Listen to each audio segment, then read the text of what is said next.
Assalamu alaikum warahmatullahi wabarakatuh. Wa alaikum salam. Alhamdulillahi rabbil alamin. Tumeanza ziara yetu ya kwanza njia ya kuelekea Magu. Tupo katika Madrasatul Ahmad, Katika msikiti wa Ahmad. Watoto wamepokea majuzuu alhamdulillah pamoja na misaafu. Tupo katika Masjid Ahmad ambao na madrasa pia inaitwa Madrasatul Ahmad Kangala, wilaya ya Magu, ambao ni kawaida na katika zile harakati za kawaida za vijijini. Tunazungukia maeneo, na kama mnaofahamu ndugu zangu, vijijini wanahitaji sana dawa, wanahitaji kutembelewa. Kama hapa tumefika, watoto hawana majuzu, hawana misaafu. Tumetoa majuzu kama ambavyo mnavyoona, na hii pia inaonyesha namna gani ambavyo kile mlichokitoa majuzu mliotoa nafikia. Kwa hiyo tuwe na hamasa na tuzitizame sehemu hizi za vijijini.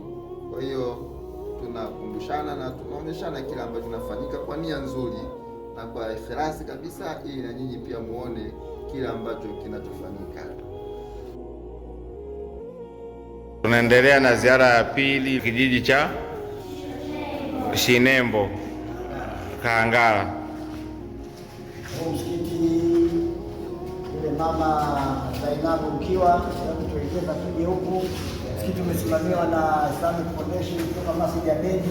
Alhamdulillah, kazi kubwa anaofanya ndio hii. Mkiona michango yenu Ijumaa pale mnaambia jamani, mchango harakati vijijini, ndio kama hivi mnavyoona Waislamu. Mnaona hawa watoto hawa zile kisiwani karibu ya Shinengo, karibu ya mwalo wa Kangala.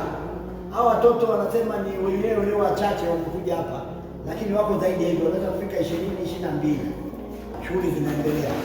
Endelezeni bidii, msikate tamaa. Matunda yenu mnayaona kama haya. Wallahi Mungu awalipeni kwa juhudi mnazofanya. Juhudi ni nzuri sana. Allah awalipe kila la kheri. Asalamu alaykum wa rahmatullahi wa barakatuh.